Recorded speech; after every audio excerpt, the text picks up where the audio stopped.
अस्सलामुअलैकुम वरहमतुल्लाहि वबरकातुहू। मैं मोहम्मद तारिक मसूद आप तमाम का अपने यूट्यूब चैनल उर्दू कंप्यूटर्स पे इस्तकबाल करता हूँ। नाजरीन, हमारा टूल्स बार तो मुकम्मल हो चुका अल्हम्दुलिल्लाह। अब हम कुछ टूल्स के बारे में उसके रिबन बार को भी तफसील से देख लेते हैं। मसलन हैंड टूल है हमारा, इसी तरह टेक्स्ट बॉक्स है, टाइटल टेक्स्ट बॉक्स है, पिक्चर बॉक्स है। ये सब हम जरा और तफसील से जान लेते हैं। हैंड टूल के ज़ैल में चूँकि ये पेज हमारा राइटिंग मोड में आ जाता है, हम इसमें बहुत सारी चीज़ें लिख सकते हैं, कुछ भी मज़मून तैयार कर सकते हैं, जिसमें आप जानते हैं कि एक मज़मून तैयार करने के लिए हमें एक हेडिंग की ज़रूरत होती है, मैटर की ज़रूरत होती है, पैराग्राफ की सेटिंग की ज़रूरत होती है, ठीक है? तो आज तो हम वो सब चीज़ें पैराग्राफ वगैरह तो नहीं देखने वाले, चूँकि उसका सबक तफ़सील से आ रहा है बहुत जल्द इंशाअल्लाह। आज हम बस इतना जानने वाले हैं कि हेडिंग का साइज़ क्या होता है, फ़ॉन्ट क्या होता है, इसी तरह मैटर का साइज़ क्या होता है, लाइन स्पेसिंग होती है, नहीं होती है, साइज़ क्या होता है, फ़ॉन्ट क्या होता है, ये सब चीज़ें हम जानने वाले हैं। सबसे पहले तो आप हेडिंग के बारे में जानिए, ठीक है? आप लोगों को मैंने मुख्तसरन अलाइनमेंट के बारे में बताया था, ये अलाइनमेंट कहलाता है यहाँ से यहाँ तक, आपको मालूम है? यानी जिसको सिम्त कहते हैं, यानी आपका कर्सर किस सिम्त हो। आप जब कोई चीज़ लिखना शुरू करें, तो वो दरमियान से लिखा है, यानी बीच से लिखा जाए या फिर दाहिनी तरफ से, बाएँ तरफ से, कहाँ से, ये आप अपनी मर्ज़ी के मुताबिक सेट कर सकते हैं। तो आप लोगों को ये उसूल तो पता ही होगा पहले से कि हेडिंग तो बीच में होता है हमेशा, सेंटर में। तो यहाँ से आकर के आप सेंटर में कर्सर कर सकते हैं, ठीक है? अभी देखिए यहाँ पर ऊपर वाली लाइन ये मार्जिन वाली है, वो बुझ गई है, मतलब नज़र नहीं आ रही वो लाइन, ठीक है? तो हम एक दफ़ा एंटर करके ज़रा नीचे कर लेते हैं, वो नज़र आ जाएगी वापस से, ठीक है? ये तो हमने कर लिया। बीच में लाने का एक और तरीका है। अभी चलिए मैं यहाँ से राइट में कर देता हूँ। बीच में लाने की एक शॉर्टकट की भी है, वो क्या है? कीबोर्ड से कंट्रोल ऑल्ट सी दबाइए, बीच में आ जाएगा। कीबोर्ड से कंट्रोल ऑल्ट आर दबाइए, राइट में चला जाएगा। कीबोर्ड से कंट्रोल ऑल्ट एल दबाइए, लेफ्ट में आ जाएगा। देख रहे हैं आप? फिर कीबोर्ड से कंट्रोल ऑल्ट सी कर दीजिए, ये बीच में आ जाएगा। आ गया बीच में। इसके मुतालिक ये रिबन बार ओपन हुआ है, यानी ऑप्शन बार भी इसे कहते हैं, ठीक है? ये खुल गया हमारा। अब यहाँ से हम कोई हेडिंग डालते हैं। मिसाल के तौर पर हम कुछ हेडिंग डाल लेते हैं, जैसे हम यहाँ पे लिख लेते हैं इन पेज उर्दू, ठीक है? पेज उर्दू कोर्स, ये हमने हेडिंग डाल लिया। अभी देखिए बिल्कुल छोटा-सा है, देख रहे हैं? बल्कि और मैं अगर छोटा पेश करता हूँ तो ये नज़र भी नहीं आता है, ठीक है? ये तो ज़ूम मैंने किया हुआ है 150% तब इतना नज़र भी आ रहा है। ये बिल्कुल छोटा-सा है। तो आपको बताया था एक तरीका बड़ा करने का, या तो आप माउस के लेफ्ट बटन से इसे दबाए-दबाए रखिए और यहाँ से इसको सेलेक्ट कर लीजिए, उसके बाद यहाँ पर आकर के आप फ़ॉन्ट साइज़ जो रखना चाहते हैं वो दे लीजिए। लेकिन फ़िलहाल आप इतना याद रखिए कि हेडिंग हेडिंग जो होती है उसका जो फ़ॉन्ट साइज़ होता है, वो फ़ॉन्ट साइज़ आप जब A4 सफ़े पे काम करें, यानी A4 में आपका पूरा मैटर फैला हुआ हो, तब आप हेडिंग रखिए 30 या 29, ठीक है? अपनी मर्ज़ी के मुताबिक। तो 29 से बेहतर 30 ही है, इसलिए हमने 30 कर लिया। अब ये देखिए बड़ा हो गया हमारा, ठीक है? इसे बड़ा और छोटा करने का एक शॉर्टकट की भी है, यानी इसे सेलेक्ट कीजिए आप। सेलेक्ट करने का एक तरीका तो ये है कि माउस के लेफ्ट बटन से सेलेक्ट कर लीजिए। दूसरा तरीका कर्सर यहाँ आखिर में रखिए और कीबोर्ड से control shift up arrow press कीजिए। कंट्रोल शिफ्ट अप एरो, ठीक है? जिन्हें ये सब मालूम ना हो कि कंट्रोल बटन कहाँ होता है, शिफ्ट कहाँ होता है, अप एरो कहाँ होता है, तो मैं आगे चल कर के आप लोगों को कीबोर्ड में दिखा दूँगा तफ़सील से इंशाअल्लाह, ठीक है? कि कौन बटन कहाँ होता है, किसे क्या कहते हैं, ठीक है? तो ये हमने सेलेक्ट कर लिया।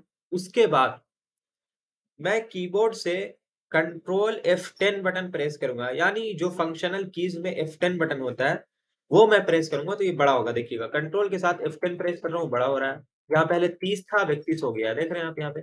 30 था, यहाँ 31 हो गया। फिर F10 प्रेस करूँगा और बड़ा होगा। छोटा करना है तो F10 के बगल में F9 है, कंट्रोल के साथ F9 प्रेस कर दीजिए। ये देखिए छोटा हो गया हमारा। और छोटा करना चाहते हैं, देखिए बिल्कुल छोटा हो गया। बड़ा करना चाहते हैं, कंट्रोल के साथ F10 कर दीजिए, ठीक है? ये हमारा 30 हो चुका है। उसके बाद ये सिलेक्ट है हमारा, यहाँ पे हम आ जाएँगे, फ़ॉन्ट स्टाइल में। और आपको एक चीज़ याद रखनी है कि उमूमन जो फ़ॉन्ट यूज़ होता है हेडिंग के लिए, वो बॉम्बे ब्लैक ही यूज होता है। ठीक है, तो बी में आ जाएंगे और बी में ये बॉम्बे ब्लैक आपको नजर आ रहा होगा, यहाँ पे हम बॉम्बे ब्लैक पे क्लिक कर देंगे, इस तरह हमारा आ जाएगा। ठीक है, ये हेडिंग की सेटिंग हो गई।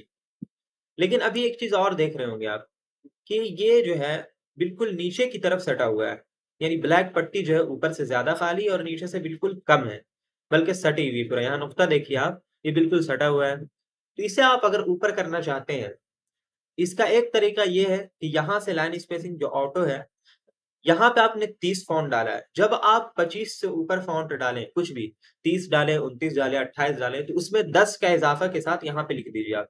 तो ये अपने एतबार से कुछ सेट हो जाता है। जैसे मैंने यहाँ पे 30 डाला तो यहाँ पे 40 लिख देता हूँ और एंटर कर देता हूँ। ये देखिए अपने एतबार से कुछ सेट हो चुका है ना? लेकिन अभी अभी भी जरा-सा ये नुक्ता बिल्कुल सटा हुआ है नीचे की तरफ और ऊपर से ज़्यादा स्पेस खाली है। मैं चाहता हूँ कि ये ऊपर चला जाए थोड़ा-सा और। तो कीबोर्ड से कंट्रोल F7 बटन मुझे प्रेस करना है। कंट्रोल F7 देखिए ऊपर जा रहा है ना? देख रहे हैं आप? और F6 करेंगे, यानी कंट्रोल के साथ F8 करेंगे, सॉरी। कंट्रोल के साथ अगर F8 बटन प्रेस करूँगा, तो ये नीचे की तरफ आएगा। देख रहे हैं आप, नीचे आ रहा है, जितना नीचे ला सकते हैं। F7 कीजिए कंट्रोल के साथ, तो ये आप ऊपर लेकर जा सकते हैं। इस तरह आप सेट कर सकते हैं, ठीक है? ये तो आप लोगों ने देख लिया। ये हेडिंग के बारे में हमने जाना। उसके बाद एंटर प्रेस कीजिए, नीचे आ गया और इसे राइट की तरफ लेकर जाना हमें, तो कंट्रोल Alt R करते हैं, राइट की तरफ आ गया। लेकिन अभी देखिए कि क्या हो रहा है प्रॉब्लम, यहाँ पे 30 साइज है, यहाँ से बॉम्बे ब्लैक है जो हमने पहले सेट किया हुआ था। ठीक है, तो ये सब खत्म करना है आपको, तो पहले भी कर सकते हैं या पहले लिख लीजिए कुछ। मिसाल के तौर पर हम पहले कुछ लिख लेते हैं, जैसे यहाँ पर हम आते हैं और यहाँ से हम कुछ लिख लेते हैं। आजकल हम लोग विंटेज पढ़ रहे हैं, है ना? विंटेज पढ़ रहे हैं, ये हमने लिख लिया। अब देखिए यहाँ पे बॉम्बे ब्लैक है, लेकिन यहाँ नूरी नस्तालिक में लिखा रहा है। अगर ऐसा हो गया खुद से तो भी ठीक है, वरना आप इसे सेलेक्ट कीजिए और यहाँ लाइन स्पेसिंग बहुत ज्यादा है, तो यहाँ से आप आइए और पहले फॉन्ट कीजिए 17। आपको याद रखना है कि A4 में काम कीजिए या फिर 5x8 वाली किताब में काम कीजिए, 4x7 वाले में कीजिए, आपको 17 ही रखना है मैटर का साइज। ठीक है, तो यहाँ से हम 17 करते हैं और एंटर करते हैं। ये देखिए जरा बड़ा हो गया। अब यहाँ से आप लाइन स्पेसिंग कर दीजिए 0, एंटर। मैटर में चूंकि अब जो है किताबें आ रही हैं, वो विदाउट लाइन स्पेसिंग आ रही है, यानी लाइन स्पेसिंग को उसमें इस्तेमाल नहीं किया जाता है। ठीक है, ये तो हमने कर लिया। अब आप अगर इसे कंट्रोल F7 से थोड़ा ऊपर उठाना चाहते हैं तो उठा लीजिए। चलिए बीच में आ चुका है बिल्कुल, है ना? तो ये हमने कर लिया। यहाँ से 17, यहाँ से नूरी नस्तालिक खुद हो गया। अगर नहीं होता तो हम यहाँ पे कर लेते हैं नूरी नस्तालिक। यहाँ से आएंगे ऊपर नीचे इधर से कर सकते हैं। सबसे ऊपर में नूरी नस्तालिक ही है, तो हमने नूरी नस्तालिक कर लिया। अब ये सिलेक्ट हमारा कंट्रोल C से कॉपी कर लेते हैं और यहाँ पे आके कंट्रोल V से पेस्ट करके चले जाते हैं। देख रहे हैं आप? तो इस तरह ये हो गया। अभी इसमें एक चीज और करनी है हमें, वो ये कि इस तरफ से तो बिल्कुल बराबर है हमारा, यानी आखिर में एकदम सटा हुआ है मैटर, लेकिन इस तरफ से जरा-जरा सा फासला है, किसी में ज़्यादा फासला है, तो जस्टिफाई भी करना है। जस्टिफाई जब हमें करना है, आप याद रखिए कि पैराग्राफ को सिलेक्ट करने का तरीका, एक तो आप इस तरह सेलेक्ट कर सकते हैं पूरे टेक्स्ट को, है ना? और कंट्रोल A कीजिएगा कीबोर्ड से, तो ये तमाम के तमाम जितना कुछ मैटर होगा इसमें, वो सब के सब सेलेक्ट हो जाता है, ठीक है, पेज में। तो हम यहाँ पर आते हैं और आखिर में कर्सर हमने रखा है और कंट्रोल शिफ्ट अप एरो करेंगे तब भी ये पूरा सिलेक्ट हो जाएगा। कंट्रोल शिफ्ट अप एरो से एक पैराग्राफ सिलेक्ट होता है। मतलब ये हुआ कि अभी अगर यहाँ पर आकर मैं एंटर बटन प्रेस कर दूंगा तो ये अलग पैराग्राफ हो गया और ऊपर वाला अलग पैराग्राफ हो गया। अब मैं यहाँ पर कर्सर रखूंगा और कंट्रोल शिफ्ट अप एरो करूंगा तो देखिए सिर्फ इस पैराग्राफ को ये सिलेक्ट किया, क्योंकि मैंने यहाँ पे एंटर प्रेस कर दिया था। ठीक है, तो यहाँ पे कर्सर रखते हैं और कंट्रोल शिफ्ट अप एरो से सबको सिलेक्ट करते हैं और यहाँ से आके या तो जस्टिफाई कर देंगे इस तरह, ठीक है, या फिर कीबोर्ड से कंट्रोल Alt J प्रेस करेंगे तो ये जस्टिफाई हो जाएगा। ठीक है, तो दो चीजें आज हम लोगों ने जानी, एक तो हेडिंग का साइज क्या होगा, फॉन्ट क्या होगा, और दूसरा मैटर की साइज वगैरह कैसे हम सेट करते हैं। ठीक है, तो चलिए आज हम इतना ही रहने देते हैं, बकिया इंशाल्लाह अगली वीडियो में देख लेंगे। ठीक है, अस्सलाम वालेकुम व रहमतुल्लाहि व बरकातहू।